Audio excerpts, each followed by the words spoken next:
We changed the order slightly of the roundtable. So Nigel Asquith will be last. I'm not going to read the full bios of the speakers here because you have the documents outside. So just let me say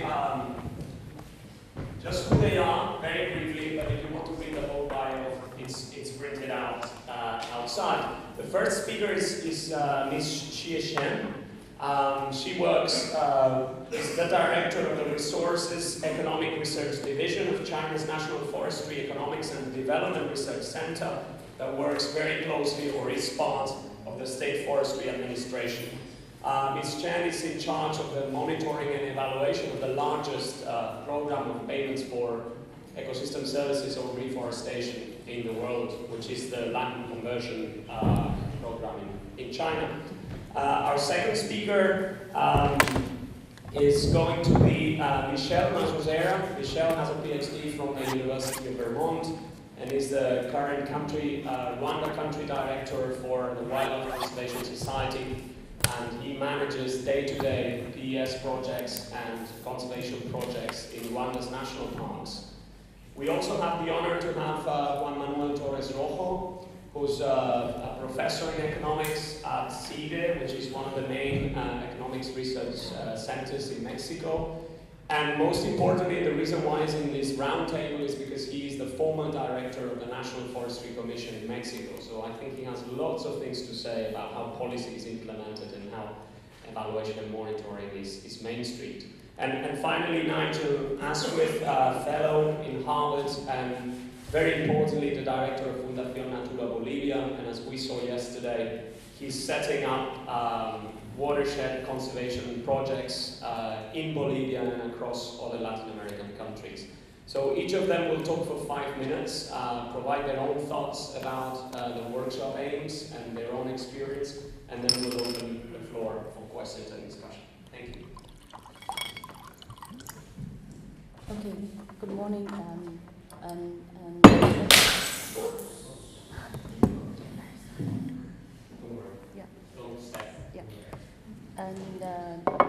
I will firstly to see why we're doing monitoring and assessment, because before that CCFP program in China, we mainly focus on forestries, meaning for timber production, and a lot of focus on state forest farms. So because of the CCFP, we involved so many rural household things come in. So it's SFA, State Forestry Administration, is no longer to cope with these things. So in this way, we set up our monitoring and assessment system. So in the last 10 years, I lead this monitoring assessment, and it's really something like a policy drift. We mainly focus on how the policy makes progress, how the policy implemented or not. For instance, the subsidies delivered to farmers or not, something like that, and also the livelihood, and also land use change and forestry resources change, something like that. That's the main information we collected. And so for the main challenges, I think from my point of view, I grouped 4 of the challenges. One thing is the scale, because you already see from Nick's presentation yesterday that it's involved 25 provinces, some 32 million rural households, and also it's all across China from tropical to subtropical until to the dry line. So it's very huge. How can we cooperate? That's Scott things. The second thing is the time changing, I think. Firstly, for the CCFP program, we already changed the 3 primary ministers. One primary minister set up this program, and the second one, he really premiered when he worried about the green productions, green securities. So he maintained the scale, stopped there, and the new Premier Minister, he really thinks that CCFP can contribute a lot, win-win for environmental things and also poverty alleviation. So he is going to start a new project, a new round of CSFP. The second thing is the policy target is also changed. At the very beginning, ecological improvement is the top issues, and then secondly, we'll combine the livelihood and the environmental things. Maybe in the future, we will only focus on ecological change things. And the third one is that farmers' behavior is also changed a lot. At the very beginning, they refused, because never since our Chinese farmers, they are used to command and controls. They never things happened. Government give you money, you plant trees. At the very beginning, they refused, but they saw that things happened, so they welcomed this kind of CSFP project, but no further task for them. Another thing is that because of the urbanization, a lot of rural labor already moved to the cities. So even so they want to have this CSFP task, but no labor right now. And another thing is very pressure one is because there is a big competition between forestry subsidies and also agriculture one. In the very beginning, CSFP subsidies is much bigger than agricultural one, but right now the agricultural subsidies is going up and CSFP subsidy going down. There is competitions, so farmers face a lot of choices. So there is a great pressure for farmers to go back to the previous land use change. For the very poor persons, they really depend on this land. So they really, if the subsidies ended, they will immediately go to the previous one. But for the ones they plant the fruit trees, they already get some income from that. They will do that happily. But for the farmers, they plant some ecological trees and no income from that, they will face very difficult. So a lot of those things happens. So I think this kind of things, farmers' behaviors changes also, and also for the forest management things. At the very beginning, we just want farmers to plant trees there, and then next stage is how to manage it, to have a higher survival rate. Maybe in the future, how to manage it sustainably to get stable ecological benefit from that kind of forest. So for things always happen and change, how can we manage it to monitor these kind of things? So that's the second challenges, I think, for monitoring and evaluation.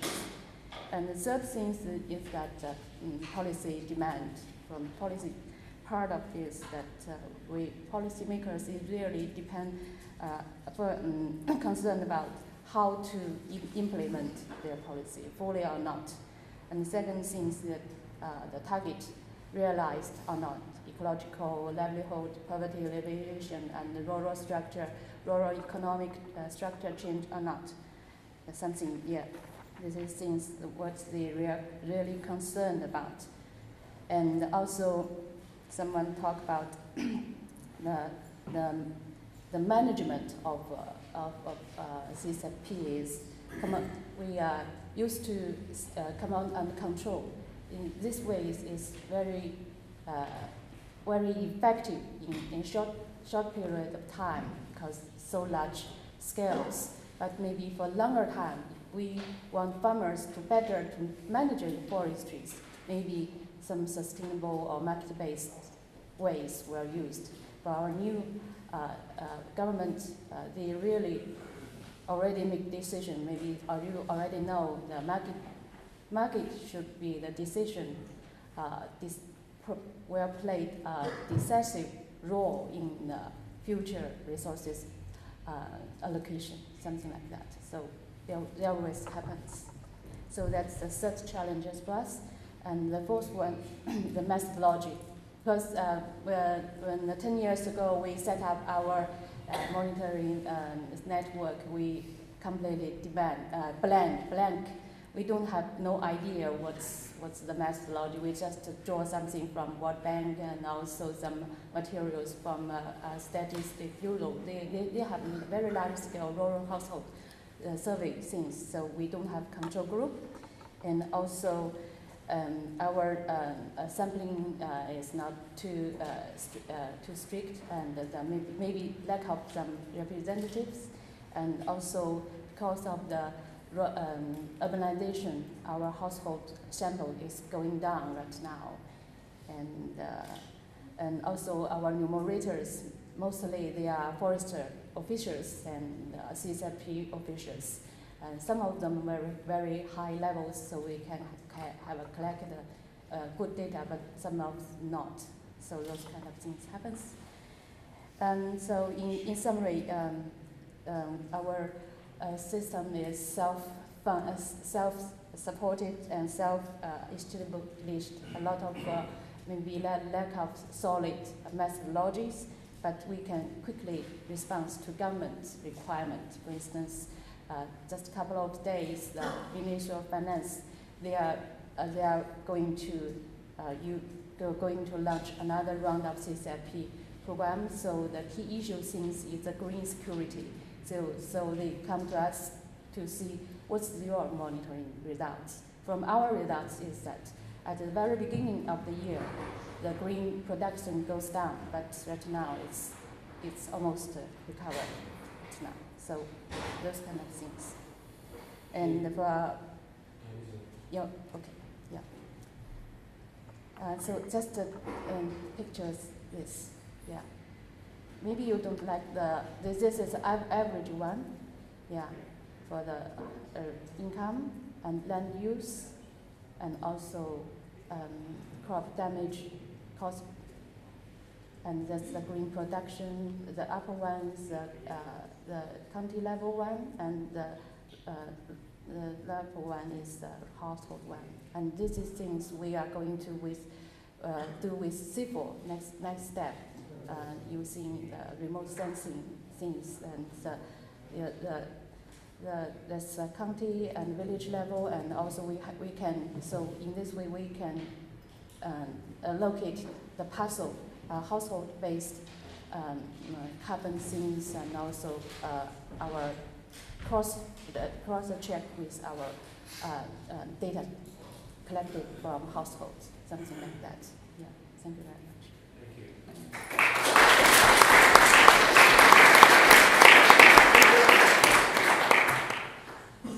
Michel? Can we switch?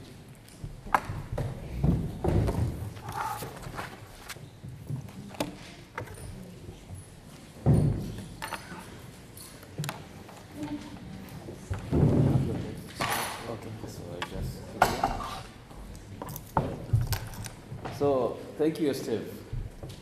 My discussion this morning, I'm going to tell you or to talk about the real life experience. How do we do our project?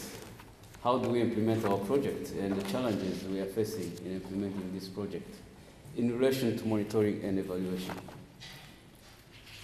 So I work for the Wildlife Conservation Society, as Steve mentioned, and our mission is to save wildlife and wild places, which means everything we are doing has to be in line with that mission of saving wildlife and wild places. So we are required to develop conceptual models. Each project or each site has to develop a conceptual model, where you have your goal, you have your conservation targets, where wildlife species or bird species, whether it's a tiger, gorilla, or elephant. And then you look at direct threats.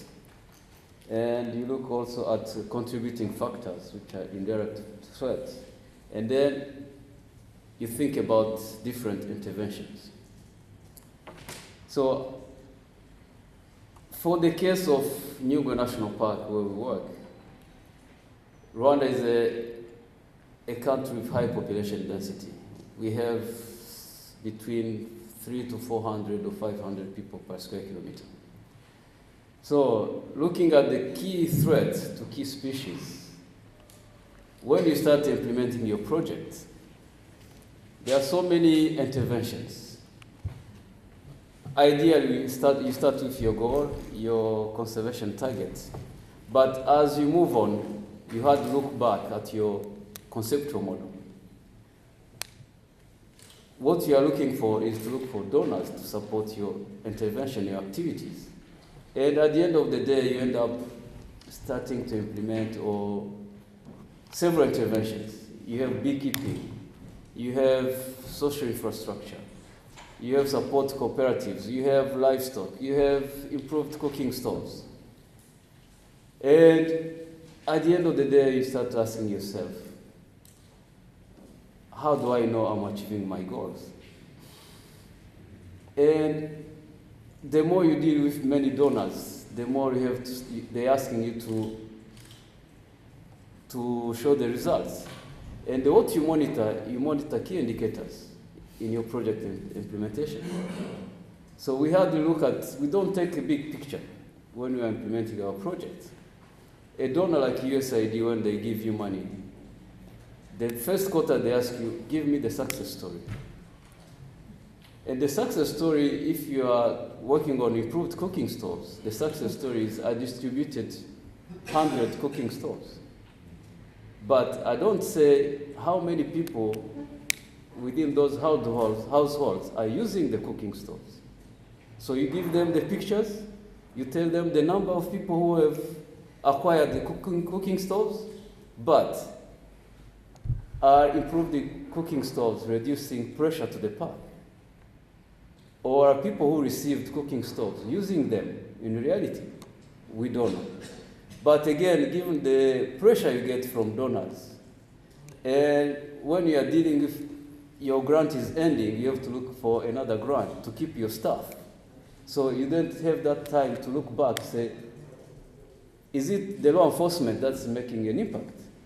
Is it the livelihood project that are making an impact? So you end up in a mess where you don't know exactly what you are doing. So, for instance, there is a government project or government policy of revenue sharing. 5% of tourism revenues are invested in community projects. So when you look at this map, I think you saw this map yesterday when, or the first day when Adrian was presenting. You can see the dark color. Those are areas where the government has invested in infrastructure projects, which means health centers, schools. And when you see all those areas, you can see the yellow dots. Those are counter rates of illegal activities. So, and then you see the government is investing in this social infrastructure because those are type of things that are visible. You take the TV crew, they say, oh, the government is helping poor people. So at the end of the day, you realize the illegal activities are increasing. So, which brings you an idea of, the question is, what kind of intervention that is more needed? When you look at this case of social infrastructure, it means like the Batwa or indigenous or pygmies all around. Some of them who are going in the forest to do poaching, they don't kids to those schools. They don't use local health centers. So that's when you see how people are implementing. And plus, probably I'll talk about it later, I'll talk about the challenges, is when you are implementing projects like this, especially livelihood projects, you are not isolated. There are so many other players who are there. How do you tease out your interventions and the impact of your interventions? So recently, WCS has started to rethink about our project, to say, okay, now we have this conceptual model. We have target species. We have target habitats. What should be the key things to measure? And we realized that it will be important. The key elements, we realized that five things to measure. It's the wildlife species. Are the wildlife improving? Are the habitats, what do we think about habitat integrity? And also there is a management effectiveness. If we are talking about protected area, it's not just threats, how the park authority are managing the park. And the other aspects to look at is about law enforcement.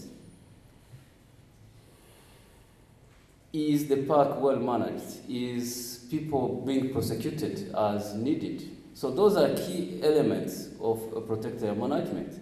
And the other issue is about human well-being.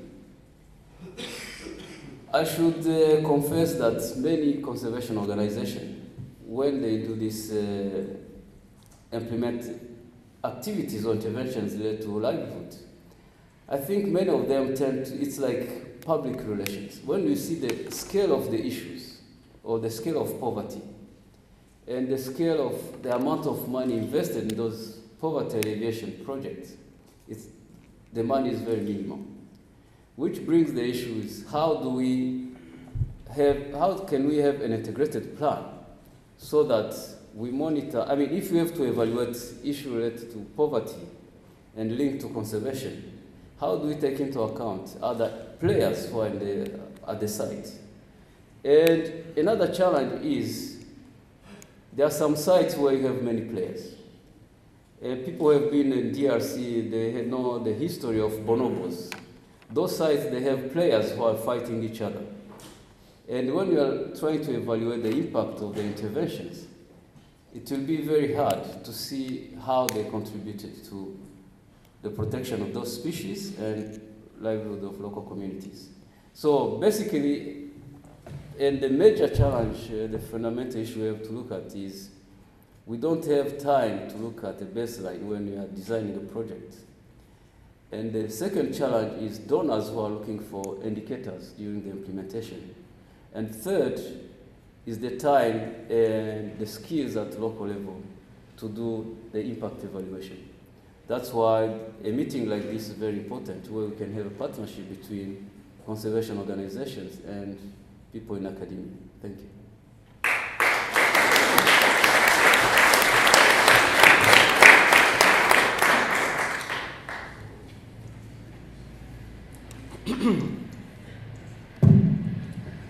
Thank you. Very, very difficult to add something additional to what, especially Michel, Paul, and Ari said before. First of all, I want to say that I've been in both sides. I've been in the evaluation side. I've been an evaluator for a long time. As a matter of fact, one of the reasons I was appointed as a director of the National Forestry Commission was because I was the first evaluator of the whole group of 9 programs that the National Forestry Commission has. I will start saying that talking just about this program related to conservation, protection, and sustainable use of natural resources. Usually all these programs are seen as politically correct in the media, for the politicians, for the public in general. So something that they are seen as something that is correct, that is needed.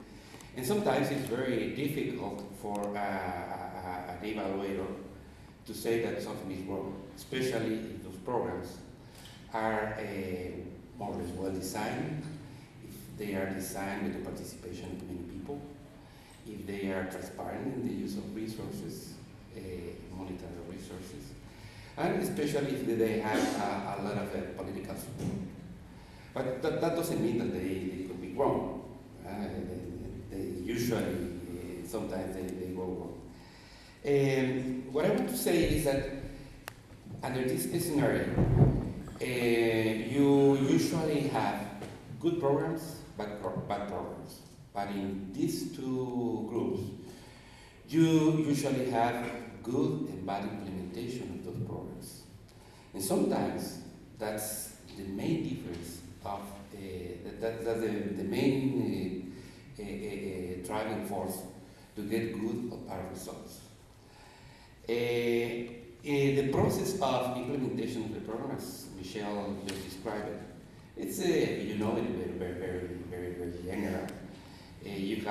First you have to design the program. After you have the good idea, or the idea coming from the politician, or the idea coming from a demand from a group of people, and that's one idea that you're going to you want to implement.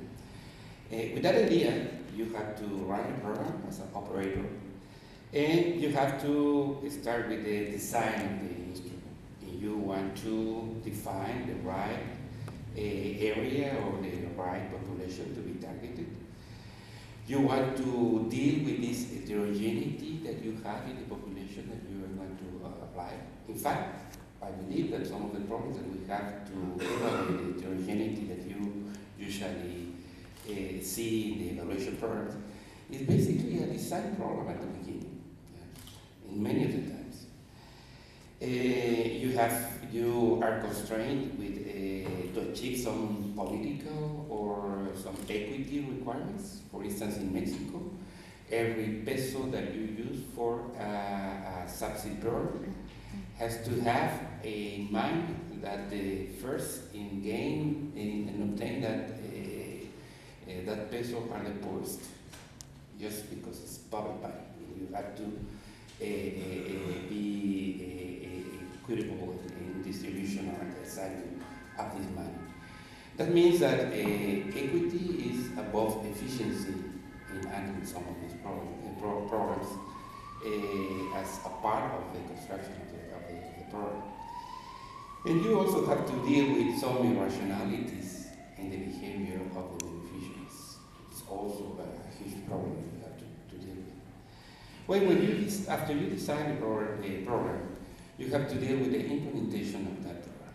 When you want to implement a program, you want to reduce the capture of some individuals or some communities or some persons that may be willing to capture some of the money or some of the incentives that this program has. You want to reduce many different kinds of moral hazard problems that you have in the implementation process. You want to maximize accountability and transparency of the program. That sometimes is sometimes it's the most important part when you are dealing with these programs, especially in the area of conservation and protection, because as I told you before, it's very difficult to be criticized for planting trees or keeping penguins or improving water quality, but you have to be very transparent in the use of those resources. And obviously, you want to be very careful in monitoring and verification of the projects, because especially in those cases when you are paying by results. That means that you have a lot of constraints in the design and implementation of the program. And sometimes when you do an evaluation and you get a single number, sometimes that number doesn't reflect everything. The whole idea was just to give some money to save trees, or to give some money to plant some trees, or to give some money for conserving some penguins. But there is a whole bunch of different variables that we usually, when we are evaluating, we put them in the unobservables. But sometimes they are a critical part and the result you are getting. And sometimes we are not aware of that many information that is inside the operation of that program. And sometimes that the result, the final result of that program, the impact or not impact of that program that we are getting at the end is a critical part. So let me try to finish a couple of ideas. That means that when we are evaluating, we have to be aware of two main things. One is the multidimensionality of the evaluation, that there are so many things around the evaluation from the part of the drivers of these results, which is not only the mechanism, but also they are related with the implementation of the program, the design of the program, and many other things around the program. That's one part. The multidimension of the program in terms of the results. Because sometimes the program is designed for getting one objective, one goal. And the final result is a multiple set of results that are benefits for maybe in some cases are bad things about the program. But let me give you an example. The PES program, if you're very familiar with Mexico. If somebody asks me, what's your opinion about the PES program in Mexico, I would say, well, after the impact evaluation, it's okay in some areas, it has to have some adjustments and all this. But for me, the main result is not the conservation. The main result is the organization of the people, the organization of the communities, and all these different aspects related to the organization, getting credit support from other programs, credit support from other instances, many other things related to that program that we didn't think at the beginning of the design of that program, that the program would come with these results.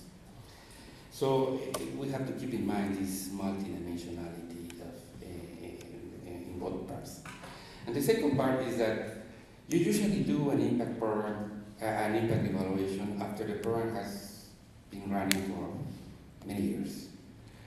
But in order to have success in many parts of the program, you need to be evaluating the program every year, every time you need it, because most of the implementation, most of the design has to be evaluated year after year.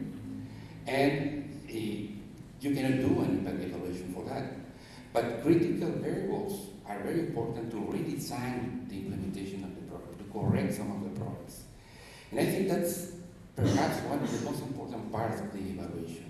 That's perhaps one of the most important parts where the researchers, where the people in the academia will be involved in redesigning that program, those programs. In Mexico, at least for the case of all the programs in the National Forestry Commission, there are two different platforms for the evaluation. The main one is the federal one, which is through something called Coneval. Coneval is the National Council for the Evaluation of Social Programs. Coneval has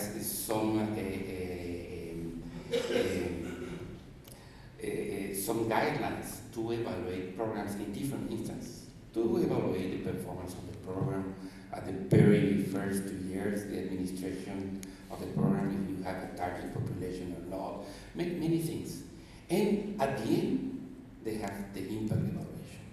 And along these different evaluations, the operator has an opportunity to see what is going on with the program.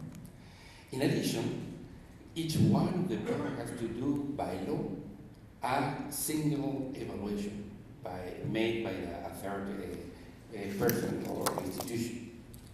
And in those cases, that evaluation, at least for all the programs in the National Forestry Commission, you get the evaluation from the university, and you just get together in a committee that sometimes is a national committee, and in other cases it's a state committee. And in that evaluation is reviewed with people from the academy, from beneficiaries, from NGOs, from state governments, in order to get the feedback, in order to redesign the rules of operation for the next year.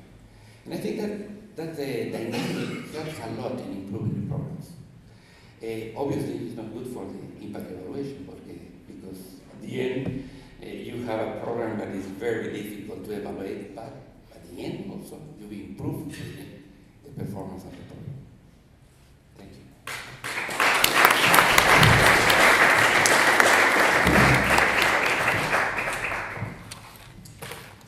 I'm going to talk a little, I talked far too much yesterday, so I'm going to talk less today. And I want to discuss more of a thought process I've been going through since I got here, because I'm really struck by a lot of what I've heard and seen and listened to over the last couple of days. So I'd like you to bear with me with just a thought process and an idea about how we can do better evaluation of impacts. So starting off with the idea that to have an impact, one needs to have a really good idea and implement it well. And the implementation, the performance of implementation is what we call monitoring. is the NGO or the government agencies that's actually doing the program, are they doing it well? And we have monitoring, that's what. Unfortunately, I spend so much of my life filling in forms and log frames and making sure that the donor who's supporting our project, I'm monitoring their indicators and doing a good job. But the other way we measure impact is making sure that I'm doing a good job of my implementing the idea. But first of all, that the idea was a good one in the first place. And we're certainly not spending enough money and resources thinking about that type of, what's the quality of the idea in the first place. So we need both monitoring and evaluation, and I think a big problem right now is donors mix the two and think that when they do monitoring, they're actually doing evaluation. So we find out with a lot of donors. But something I've noticed, just with the presentations yesterday and the day before, as a practitioner and as a non-economist, just how amazing it is, a lot of the research techniques and the regression analyses and the matching and some of the research that people have presented. Really amazing stuff. 3 or 4 of which the presentation I didn't understand a word of. But clearly great, using absolute cutting edge economic techniques to get some good results. But basically, in some respects, you as I'm talking to the researchers, tying yourselves in knots, figuring out what's the best match and do really clever things that I can dream of doing. But tying yourselves in knots to get these amazing methodologies, and the reason you have to do that is because prior to program implementation, there was no communication between you guys and the practitioners. And if we had just had a good communication ahead of time, and I'm not trying to say that's easy, because we say, talking to the Costa Rican government before 1997, that's a big issue to try and get them to design the project differently. But the only reason you guys have to tie yourselves in knots doing these amazing economic tricks is because we didn't have this conversation ahead of time. And I think that's something that strikes me as a practitioner. I hadn't realized really how good the evaluation techniques and methodologies that are being used, how really good they are, because I don't see them that much. So my starting point then is thinking, well, this is the problem is we're not having communication between practitioners and researchers ahead of time. So I, speaking as a practitioner, can't take advantage of how clever you guys are because we're not having that conversation ahead of time. So one thing I'm coming out of this meeting is thinking, well, how do we improve that conversation and make sure we have it ahead of time? And as I think through some of those things, and I'll present them now, I'm addressing my comment to researchers, not because the problem is a research problem, but because there are many researchers here and there aren't many practitioners, so there's no point discussing how the practitioners can improve at this stage. I can go back to Bolivia and talk to them. But it strikes me, and so sorry, this was my thought process the last couple of days of conversations I've had with various people. And then I got some data as a good research here, and thought about my attempts over the last 10 years and my relationships over the last 10 years with researchers. And for example, I've worked with Sven for 9 or 10 years now as a research practitioner relationship. That relationship's still good, and we're publishing. Well, we hope to write a paper. We will publish at some point. But that's very much, that relationship has been much a researcher kind of watching what the practitioners are doing and writing up and getting conclusions. But more interestingly, I'd say for my thought process here, are the 6 researchers over the last 5 years who I've really courted. I've really tried to get these 6 people to work with me very much, not so much on looking at my program from the outside, but really trying to get them to help me design it and do it better, work with me in my projects to monitor value as we go on. And so I was saying the 6 people, I'll mention their first names just to know we're talking about real people. Sankrona, Stefan, Nabu, Kelsey, Conrad, they're real people. So, it doesn't really matter who they are, but the point is, out of those 6, I've spent 5 years with 4 of them, really working together, trying to do stuff, constant communication, writing proposals together. Of those 4, 3 have just disappeared, they've gone off, they're no longer working with me. Juan is still, we mentioned Kelsey yesterday, who we're still very close to. Then since those first two kind of dropped out and a couple more have come on, one interesting one, I spent 3 years courting this lady. 3 years, and we finally, after 3 years, getting we've got a PhD student together. So it's taken me 3 years to get there. And as you probably gathered, I'm quite an academic as well as a practitioner, so I'm really already in your world. It takes me 3 years to get somebody to actually agree to work with me. Imagine how difficult it is for a little NGO in the middle of, Bolivia with no links, don't speak English. How difficult it is for them to get researchers to help with that. So then I was thinking, why, I've got a big dropout rate here, and it takes me a long time to get researchers on board. And we had a couple of conversations last night about why this might be. And as I thought this through, as the practitioner-researcher divide, as it were. When we're publishing, when I've got my relationship and running with my research buddy, I want to publish something that tells me the impact of my project. You, researcher, want to publish something that addresses a theoretical question. My incentive for getting into this relationship is to do my job better, to get a better project. Your incentive is a high-impact journal. Yeah? My constraints on how I act with you depend on what my local farmers and my mayors and the local people do, my stakeholders and my project think, and what my donors think. And your constraint is what the chairperson of the tenure board thinks. So we have very different incentive structures, constraints, abilities, and so maybe it's not surprising that we're, it takes me 5 years to find someone to work with them, and then they drop out, they go and do something different. So I think, as we all know, to really get good evaluations, good impacts, and stop you guys having to tie yourselves in knots and then go all these really cool econometrics tests because you didn't talk to me ahead of time. How can we do this? How can we improve this relationship, given we've got these constraints, as I just highlighted, and there's obviously a lot more? What do we do about this? And I don't have any answers yet, because I'm just thinking this through now. But I think, this question of how we improve this relationship is something I want to work on thinking some more. So with that, I'll stop, and hopefully I've got people thinking about some of these ideas. Thank you.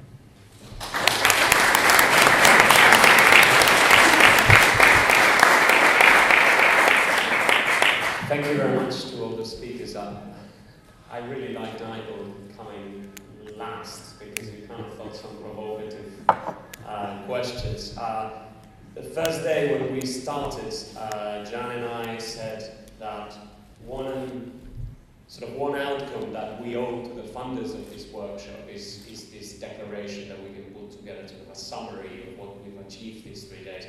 I think that now we are in a position, thanks to the 4 speakers, to say that actually, if out of this workshop, a collaboration between some of you and the organizations that made it, a long way to come here, emerges, then we can really say that we've succeeded. So, having said that, who wants to react?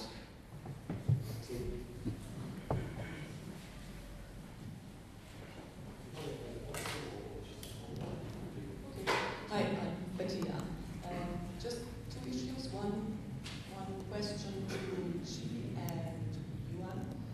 And what struck me when Xi talked was that she explained the PS that is going on for quite some time, but she also mentioned that there is competition between programs, PES programs, forest, agriculture, etc. So my question is, it looks like there are also trade-offs, there are dynamics involved in government programs. How do you, as researchers related to policy, try to overcome this problem? And I'm thinking also of the competition amongst ministries, etc. And the other question goes to Nigel. You explained nicely how you improved the communication between practitioners and researchers, you worked closely with researchers. How can this be scaled up, this communication, including policymakers and maybe putting it possibly also on a higher level? I can collect some of the comments and questions. Well, thank you all presenters. I'm Nigel from EFCI-Meeting. One of the issues I heard today was you need evaluation to understand exactly how to improve the way you implement things. And so it makes me think of one of the methodology, which is adaptive management, in which you need information and collection of information to adapt the way you manage or you implement your scheme. And it's a continuous process of improving the way you manage the land and the way you manage your instrument, and you use the instrument, with always feedback as information that is collected in the field, and that helps you modifying and adapting your way and progressively improving the performance of your action in the field.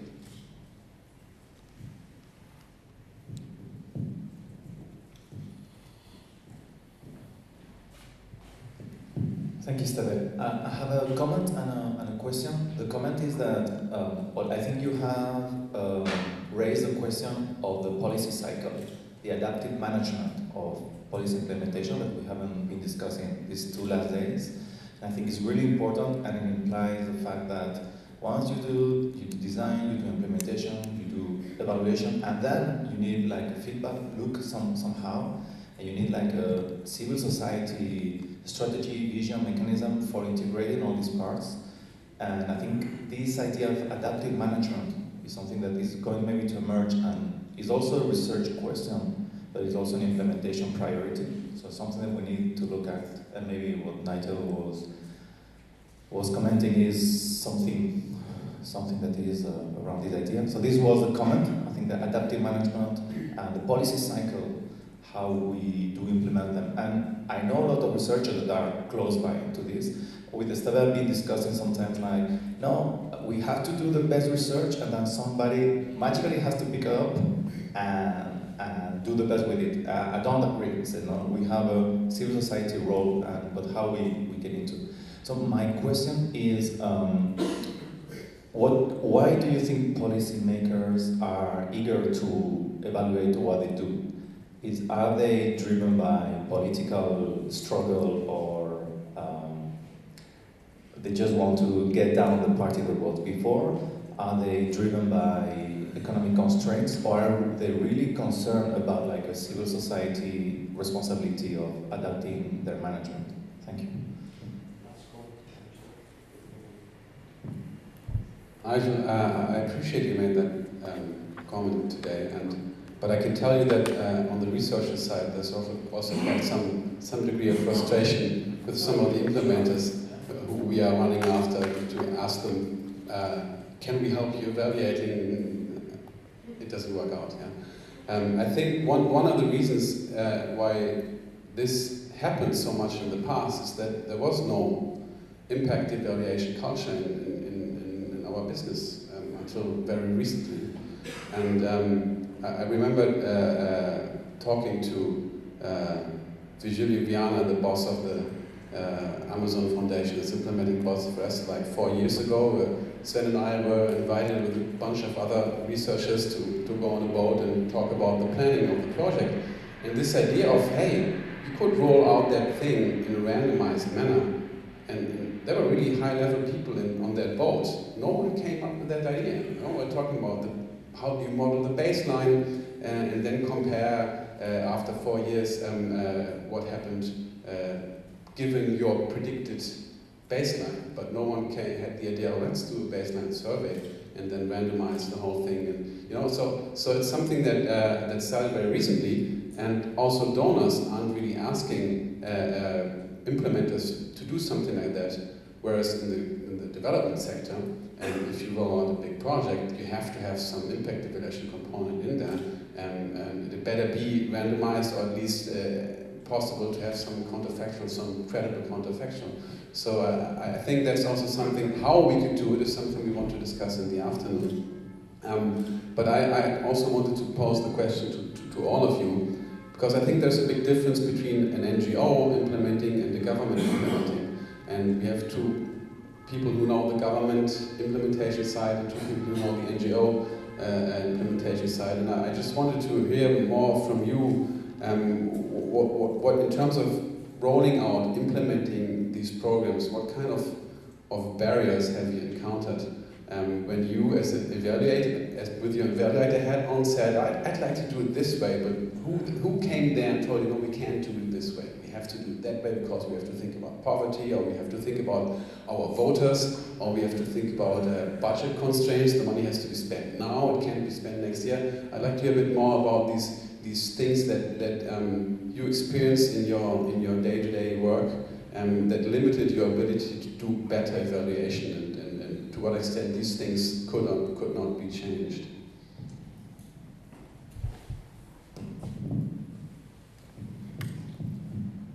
Wants to reply back? Roundtable speakers. Yeah. Michel, you? She? Yeah. Yeah. It's difficult to see. It's there. It's difficult. It's hidden. For the first questions, there is increasing competitions between agriculture subsidies and forestries. For researchers, we really carefully look at what we monitored results. We really see that the subsidies from CSFP, the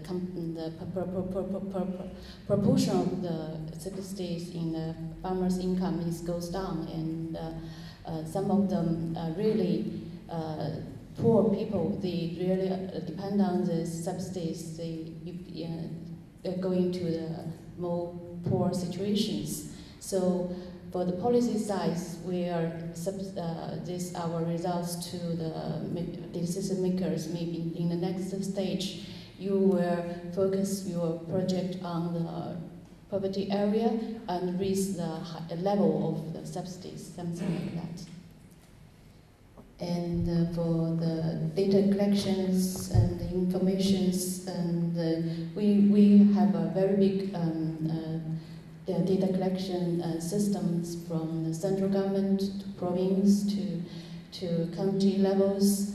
So we collect the data each year annually, and analysis, and from the results we submit to the decision makers.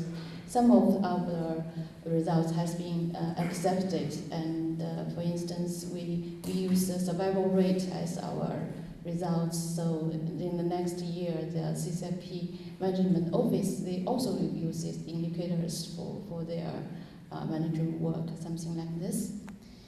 And the third one is why the government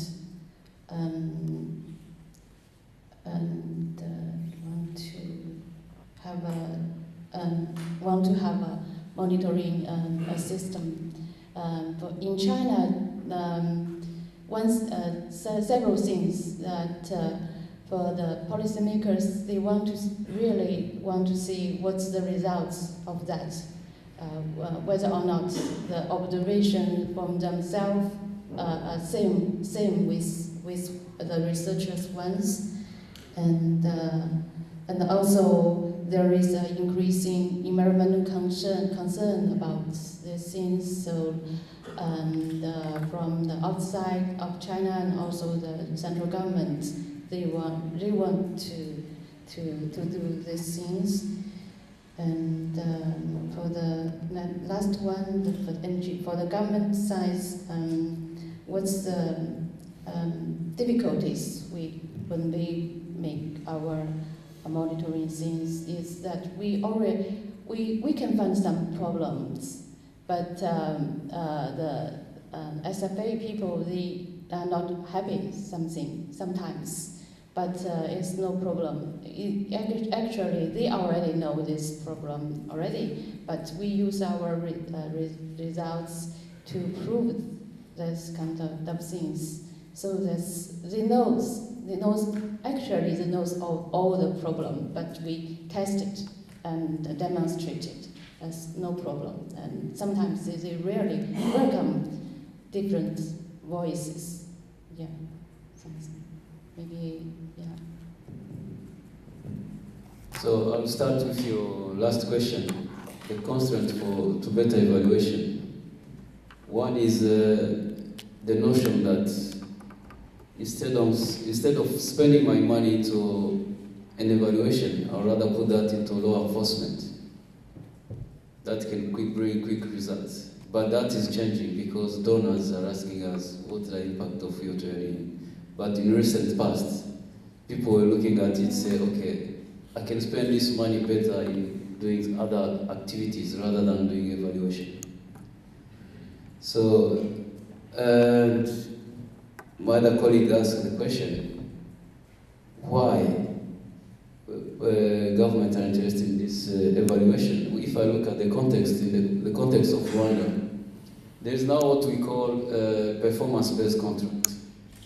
Every government agency has to sign a performance contract at the beginning of the year. So at the end of the year, you have to show that you have achieved the expected results. Again, having said that, people are still reporting on indicators. They are not reporting on impact. So, which means we need better evaluation frameworks. And the other constraint for better evaluation is this baseline. As I indicated, from the NGO perspective, you design a program, a project, because there is a call for proposal. And you didn't have the time to design the good baseline. And at the end of the day, you start to realize, okay, probably what I mentioned in my proposal, it doesn't fit into the threats or the target species. So again, that's where the idea of adaptive management comes in. And the other issue is the time.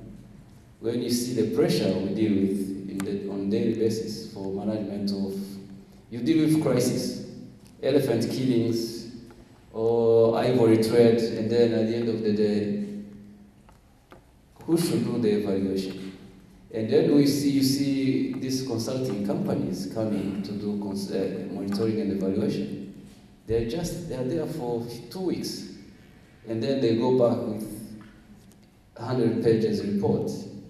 They don't capture the fundamental issues, or you are dealing with conservation. So that's those are constraints for evaluation. I would rather deal with, if I was, let's say, USAID, I would say, okay, let's partner with research institutions.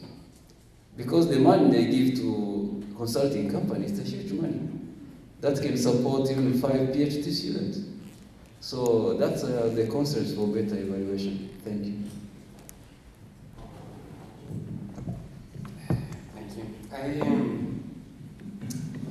coming back to the question, why do you think it's good to evaluate? Or I think as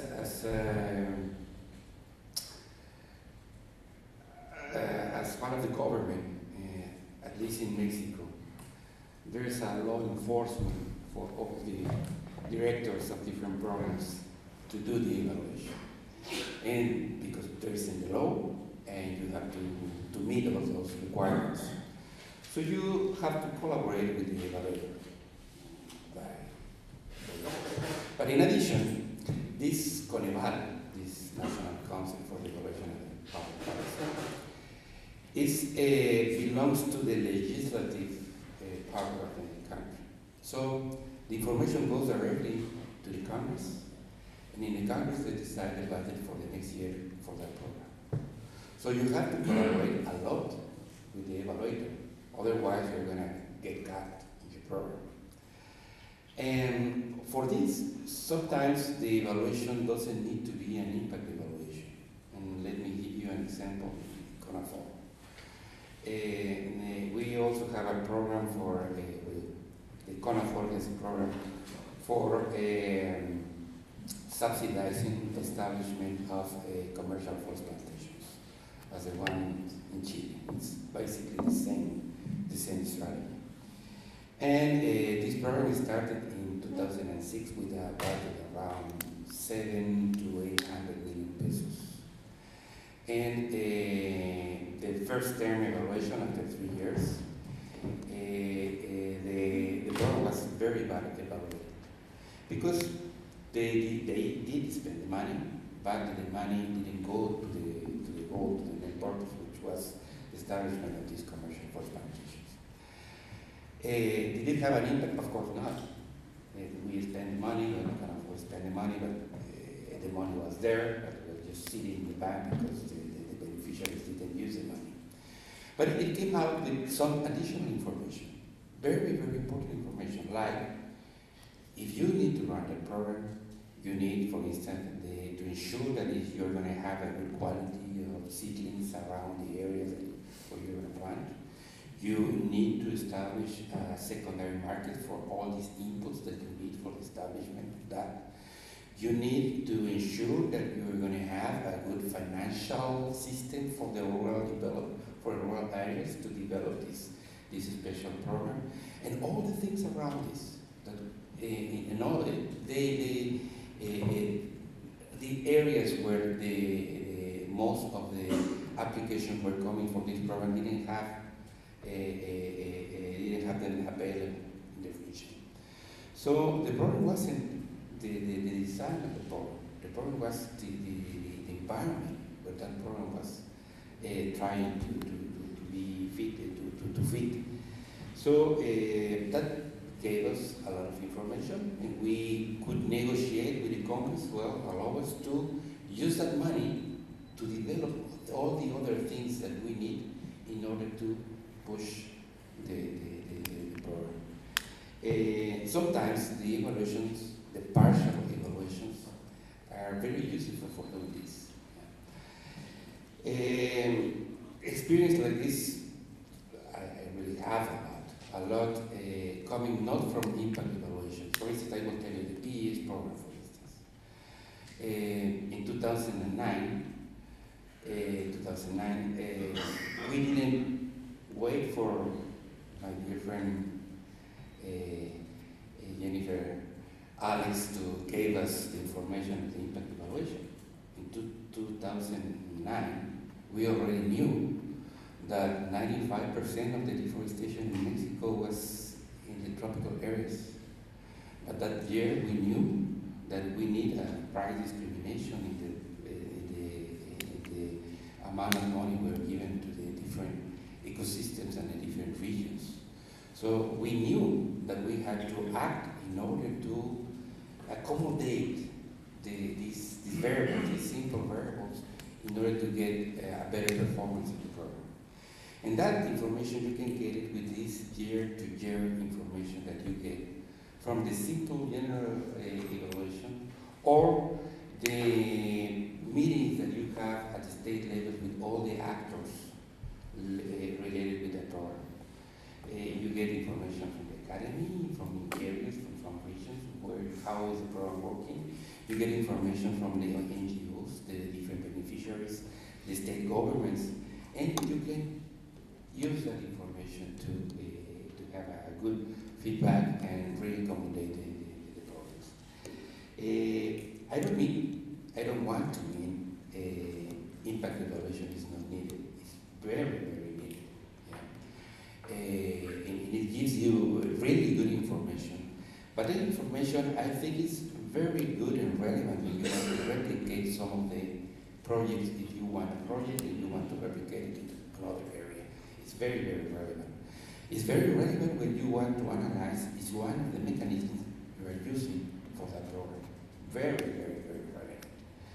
But at the level of implementation, you have to opt to get, somebody said at the beginning of this workshop, that it's very to have some information than no information. Yeah. Sometimes the information that you have is not good enough, but you can filter that information. You can get feedback for improving that information. And it comes with the question that you raised a few minutes ago. Sometimes that information, I don't know if I have can I take a minute, additional minute, to give you an experience I had when I had to evaluate a program. This is a subsidy program that gives subsidies to the agricultural sector in order to reduce the prices of gas for the equipment they use. And we have tons and tons of information because the government was giving a credit card, in order to get cheaper gas in different gas stations. When we got that information, one of my assistants said, well, you know, I'm checking that this card was released in Baja California, northern Mexico, and the spending was made in Mérida, Yucatan, southern Mexico. What happened? Did they get the machinery to that part of the country? Impossible. No way. Yeah. So the information must be something, it has to be something wrong with information. No. At the end, we discovered that there was a black market for those cards. Yeah. So sometimes you think that you have really bad information, but sometimes that information is giving you something more additional to what is going on with those programs. Thank you.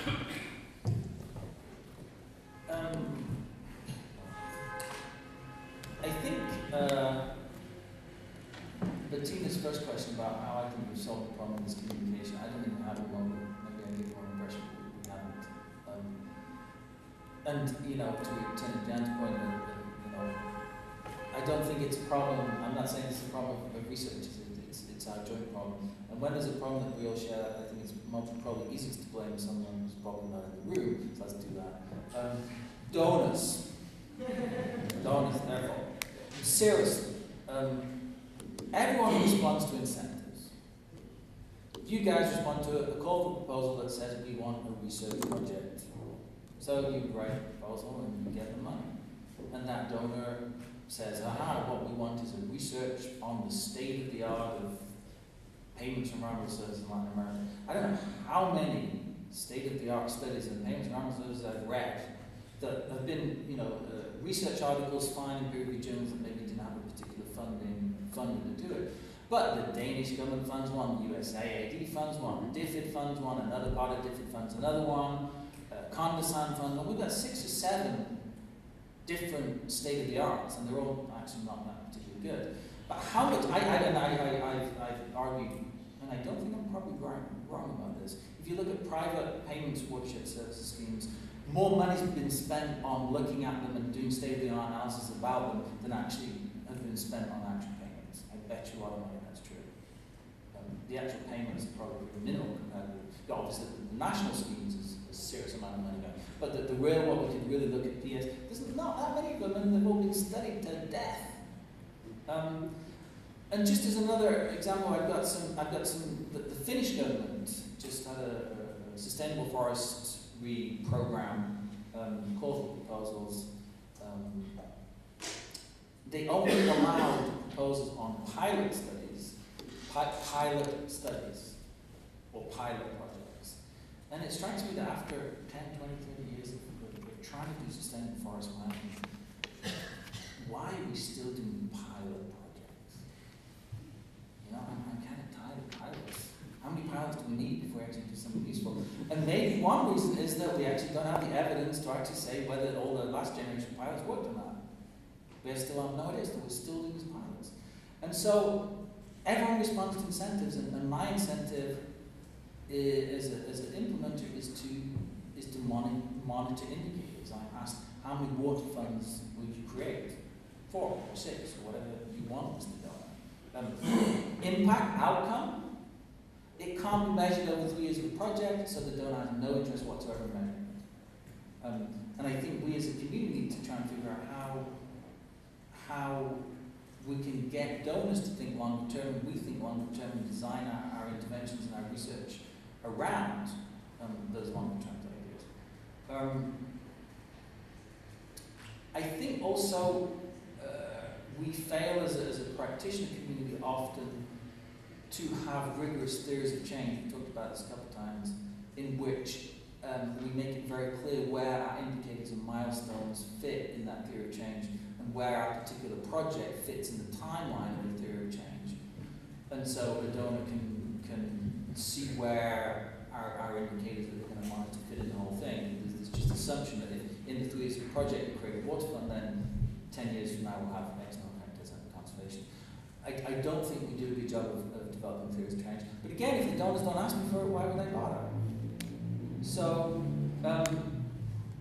I think we've got a disjunction between the amount of time that it takes to have an impact in the type of work we're doing and project cycles. And I don't know where to resolve that. Unless there is a burning comment. Is there a burning comment before we break for coffee and give a big applause to the speakers? Any burning comment? Yes.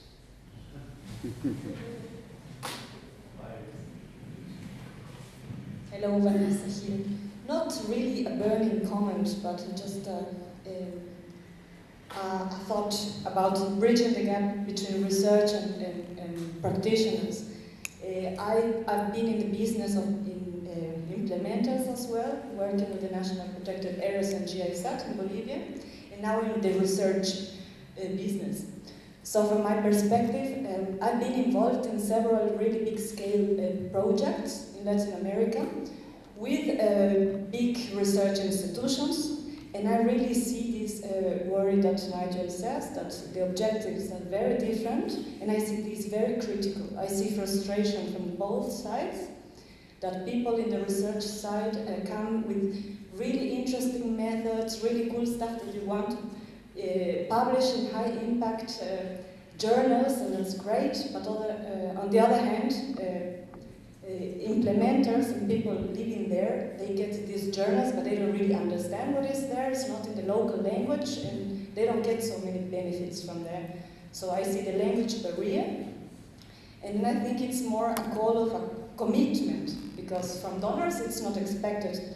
I've been involved in several really big-scale these projects that are funded from, for example, German ministries, and they are not required to have this monitoring. They just have to have monitoring of certain indicators, but not impact. And they keep being funded and funded. So it's more about commitment, I think, to learn, to bridge the gap by also learning to talk to each other in the same language. I'm an engineer, so it took me a lot of time to be able to understand economists, how economists think, and the language we use. So I think this has to be improved, and commitment to not only work on this research side on high impact journals, but also contributing what is the impact of my research. Are my methods, my really cool methods, also being implemented? Is useful for any of you? And then I would say, okay, then I think I'm doing a right job. Just this.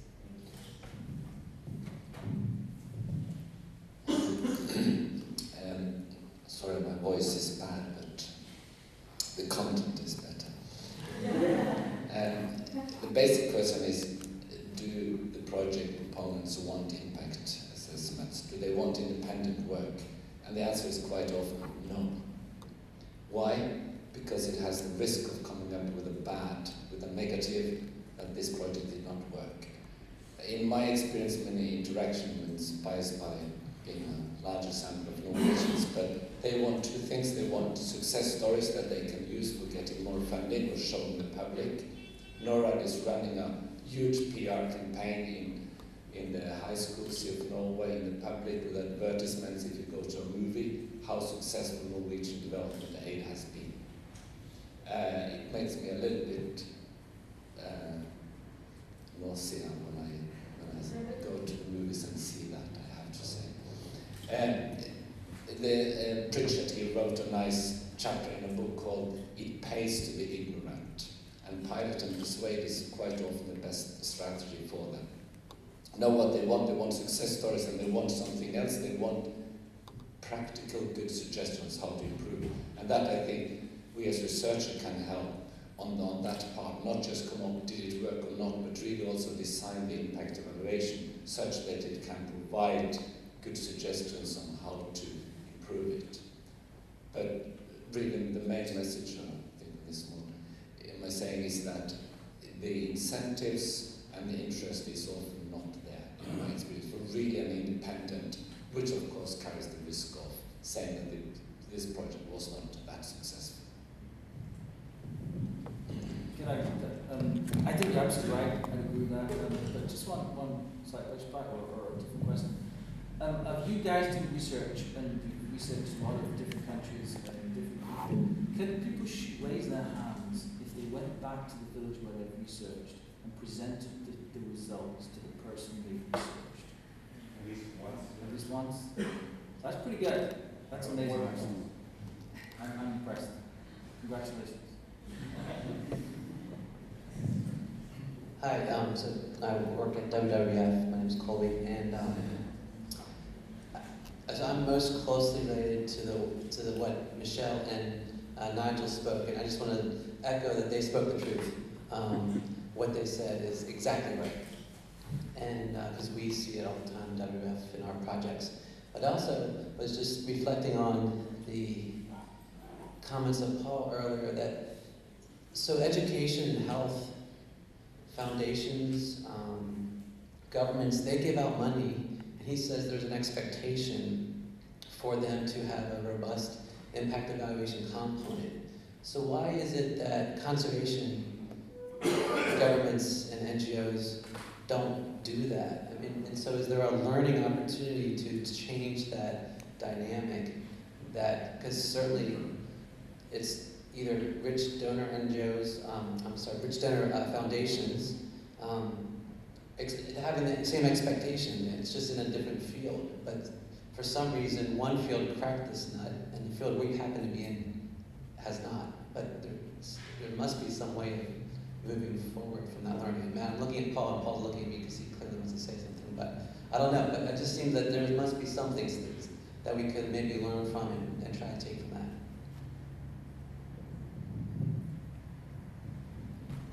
I'll just give a quick, I've given presentations to biodiversity groups, the consultant group on biodiversity. I gave a presentation in January, and there's two reasons I think we don't do it. One is that word, or that acronym M&E. Where are we doing M&E? What do you mean we're not doing evaluation? As far as they're concerned, every project has an M&E, monitoring and evaluation component. We're already doing it. And that other word that I heard brought up, adaptive management. We do adaptive management. That word is so loose, it can mean anything, which basically means we learn as we go. We don't need to do this deliberate evaluation designs. We do it, we monitor, we look at the monitoring information, and we adapt and we learn from that. And the other fields have realized that's not sufficient for learning in the adaptive management context, but it's still this belief among many of the donors. Even in the organizations where just down the hall, the other social policy fields, like the USAID or the the World Bank, they're doing all these sophisticated evaluations. And in the environment field, it says that they have no idea that these sorts of designs are going on, or they think it's not appropriate for their field.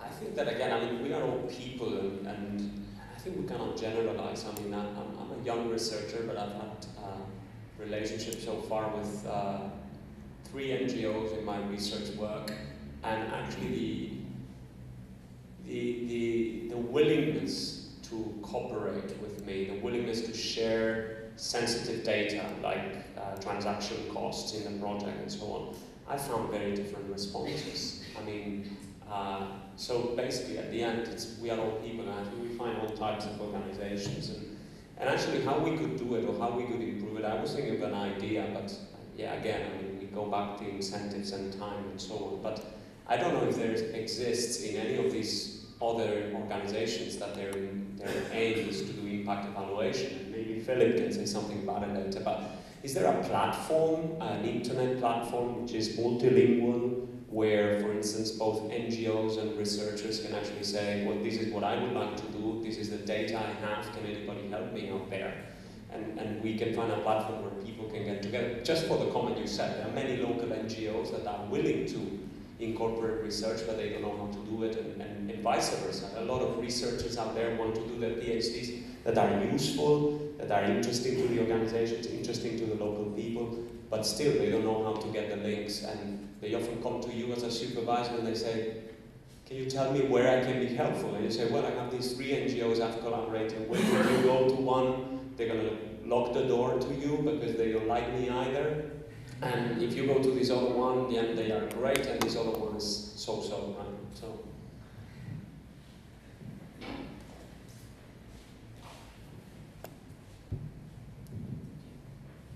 Hello, my name is Johannes from University of Bonn, and I really like Nigel's comments about some conflicting interests and incentive structures between the work of NGOs and researchers. I think it is also important to point out that in Germany we distinguish between applied research and a more theoretical research. And I think it is important to distinguish this because sometimes what researchers do doesn't have a direct impact or can be directly applied. It is about creating new methods and find out information where information does not exist. So I don't think it is always possible to really implement what researchers are doing. Sometimes it is, sometimes it is not. And I think it is important to discuss this also because there is somehow also a conflict of what is going to be the objective or outcome. It is not always possible to make it applied, but sometimes it is. So I think it is important to distinguish this, and if you have an objective in research, you have to be clear about what is the objective in the end. Is it going to be applied, or am I going to work on methodologies? Both are important, but they are very different.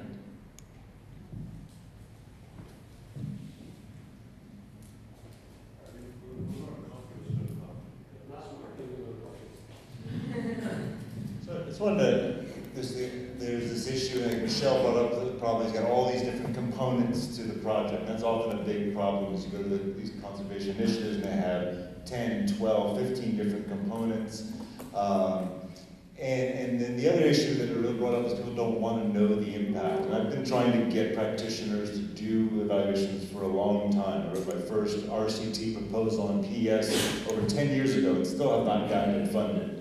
And what I've come to realize is that when you go in and say, let's figure out the impact of your program, you've got the problem that it reveals that's a very scary thing, because if it's a bad answer, they don't really want to know it. And you got the problem that so many of these projects, you can't even answer that. It's like, and if you did, the impact of the program, it's so unique to that particular spot, it would be hard to extrapolate it. And what I found most recently is that the opening, I think, for success is not saying, let's find out if your program works. Let's find out if we can change your program in some way that you think would be useful and see it more effective. So you're making changes within the program. So we were talking yesterday about enforcement. It's hard to measure the impact of anti-deforestation, anti-poaching campaigns, but it is actually sometimes easier to measure changes in how you implement those programs and variations of that. The staff themselves might have ideas, and then that's how you're going to get the foot in the door. The downside for a scholar is that there's no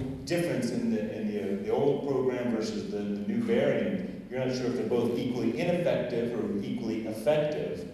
But it's actually nice for the implementer because they can say they're equally effective. Right? They're not put on the spot of saying, oh my God, we just have really credible evidence that what I do doesn't work.